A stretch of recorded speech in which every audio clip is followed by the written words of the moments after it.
Assalamualaikum warahmatullahi wabarakatuh. Perkenalkan, nama saya Tepung Tahirin dengan NPM 2104-1100-1009. Hari ini saya akan mempresentasikan tugas besar saya dengan judul Permukiman kumuh di daerah bantaran sungai berdasarkan aspek legalitas di Kelurahan Oro-Oro Kota Malang. Apa itu permukiman kumuh? Permukiman kumuh dapat diartikan sebagai suatu lingkungan pemukiman yang telah mengalami penurunan kualitas atau memburuk baik secara fisik, sosial ekonomi maupun sosial budaya, yang tidak mungkin dicapainya kehidupan yang layak bagi penghuninya.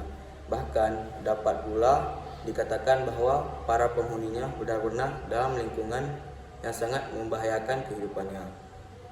Selanjutnya ada faktor-faktor penyebab tumbuhnya permukiman kumuh. Di antaranya ada faktor urbanisasi, faktor lahan perkotaan, faktor sarana dan prasarana, faktor sosial ekonomi, dan faktor tata ruang. Faktor urbanisasi adalah substansi pergeseran atau transformasi perubahan corak sosionya.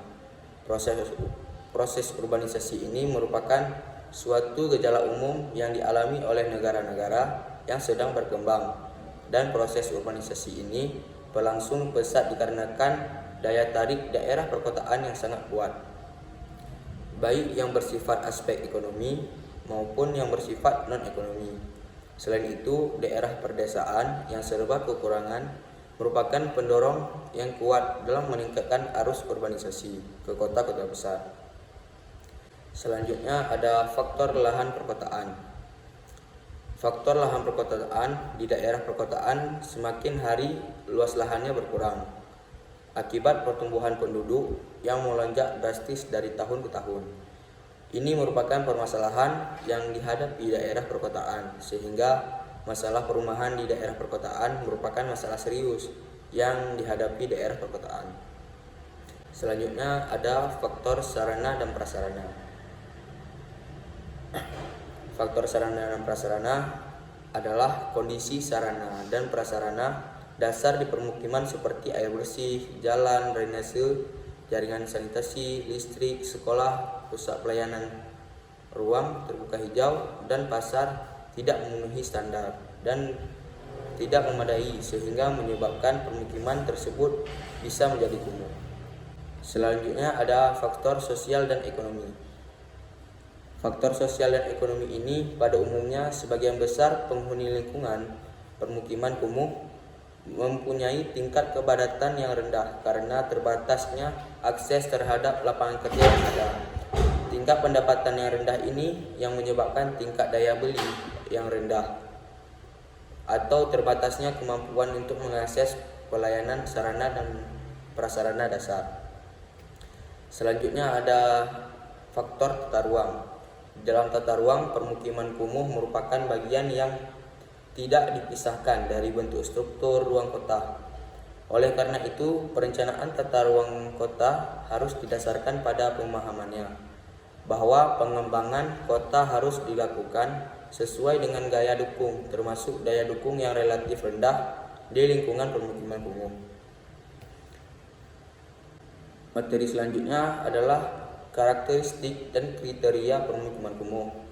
Di sini terbagi dua. Yang pertama adalah faktor rumah yang semi permanen dan non permanen, yaitu tata letak yang tidak teratur, status bangunan pada umumnya tidak memiliki surat izin mendirikan bangunan, dan kepadatan bangunan dan penduduk yang tinggi, serta kondisi bangunan yang tidak layak huni dan jarak antara bangunan yang rapat. Kurangnya kesehatan di lingkungan permukiman. Yang kedua adalah faktor prasarana, yaitu kurangnya aksesibilitas jalan, drainase yang tidak lancar, air bersih yang kurang, dan pembuangan air limbah yang tidak teratur, dan sistem persampahan di kawasan tersebut. Selanjutnya ada kriteria perbaikan permukiman kumuh gejala sosial, yaitu kehidupan sosial yang rendah dan kehidupan sosial ekonomi yang sangat rendah, yaitu kehidupan sosial yang masih di bawah rata-rata seperti rakyat miskin dan sebagainya. Tingkat pendidikan yang rendah. Masyarakat di daerah kumuh biasa pendidikannya kurang, di bawah rata-rata masyarakat yang biasa. Kepadatan penduduk yang sangat tinggi. Selanjutnya, kriteria perbaikan permukiman kumuh, gejala fisik, diantaranya kondisi bangunan rata-rata di bawah standar minimum. Umumnya, bangunan non-permanen dan semi-permanen telah berusia 10 tahun. Dan kepadatan bangunan yang tinggi. Dan kondisi sarana fisik di bawah standar minimum. Yang selanjutnya, daerah yang sangat dipengaruhi banjir. Dan yang terakhir adalah keadaan daerah memerlukan pengaturan dari segi tata lahan. Yang selanjutnya adalah karakteristik fisik tempat tinggal dan sosial ekonomi masyarakat permukiman kumuh. Rumah dan fasilitas permukiman yang memadai merupakan kebutuhan pokok yang sangat penting bagi manusia dalam melangsungkan kehidupannya sebagai manusia. Di negara-negara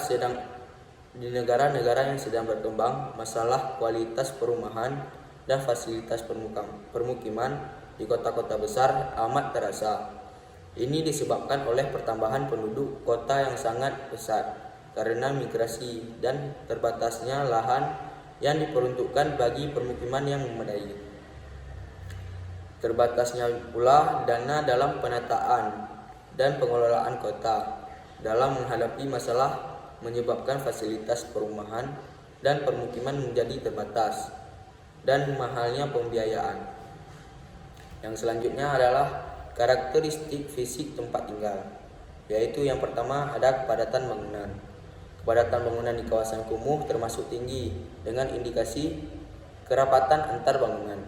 Faktor lain seperti kualitas hunian, infrastruktur, dan lainnya yang tidak memadai sehingga kawasan tersebut termasuk ke dalam kawasan kumuh. Yang kedua adalah jarak antar bangunan. Jarak antar bangunan di kawasan kumuh sangat dekat antara satu dengan bangunan lainnya. Bahkan terdapat bangunan yang berbatasan langsung dengan sirkulasi di kawasan. Yang ketiga adalah kualitas bangunan. Kualitas bangunan di kawasan kumuh sebagian besar bangunan dengan kondisi rumah tidak layak. Kondisi ini terlihat dari bahan dan konstruksi bangunan yang sudah tidak layak. Yang selanjutnya adalah karakteristik sosial ekonomi masyarakat permukiman kumuh.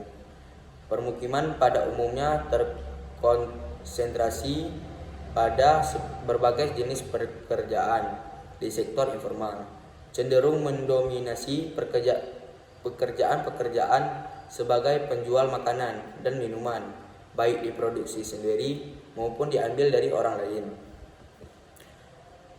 Penjual rokok dan sejenisnya. Pada umumnya, mereka pedagang kaki lima. Jenis pekerjaan lain yang cukup banyak dilakukan adalah pekerjaan sebagai pemulung, kuli bangunan, dan pekerja kasar lainnya.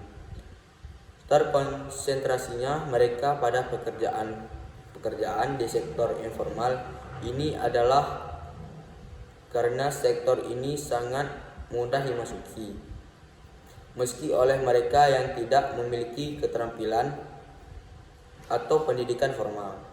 Sektor informal menyediakan berbagai jenis dan jasa. Tenaga kerja kurang terampil atau kurang terdidik untuk kebutuhan pembangunan fisik kota. Bahkan sebagian bisa mendukung keberlangsungan kehidupan sektor formal. Yang selanjutnya adalah aspek legalitas kawasan. Persoalan status lahan ini merupakan hal yang mengancam berkelanjutan pemukiman tersebut. Hal itu adalah yang pertama, masalah utama squatter adalah kejelasan status atas hak tanah. Tanpa kejelasan status, mereka tidak memiliki motivasi lebih untuk memperbaiki kondisi fisik dan lingkungan permukimannya. Yang kedua adalah mahalnya proses untuk mendapatkan hak itu. memuat sebagian kaum miskin terpaksa masih tinggal di squatter.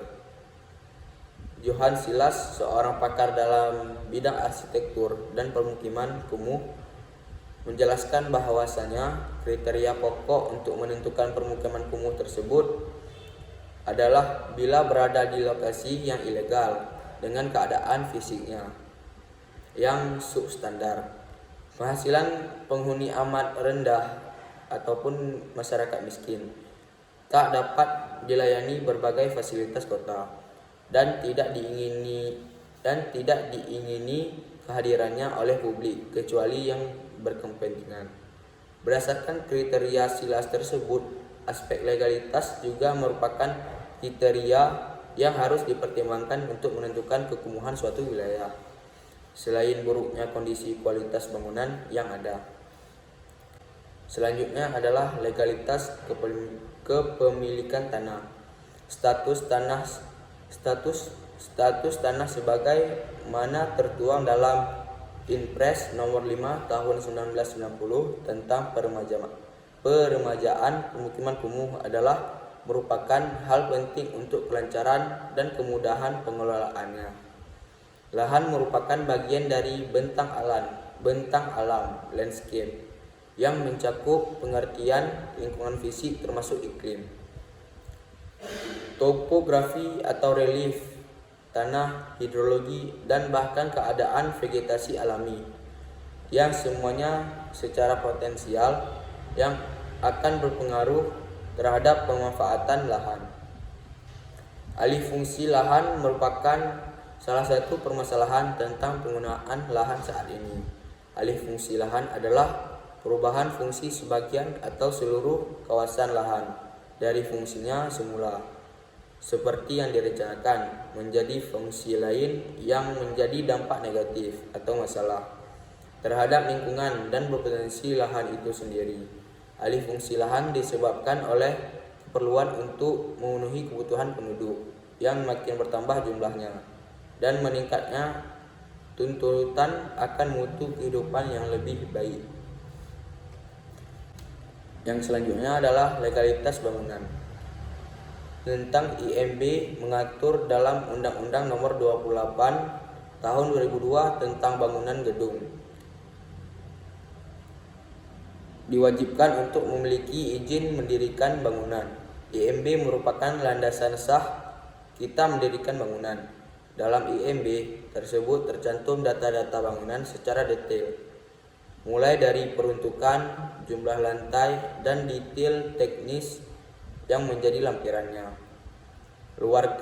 Dikeluarkan oleh pemerintah pusat. IMB atau izin membangun bangunan adalah perizinan yang diberikan oleh pemerintah kabupaten kepada pemilik bangunan untuk membangun baru, mengubah, memperluas, dan mengurangi atau merawat bangunan sesuai dengan persyaratan administrasi dan teknis yang berlaku. IMB memang penting. Di samping sebagai sebuah izin membangun, IMB juga dapat mengamankan kita atau pemilik bangunan.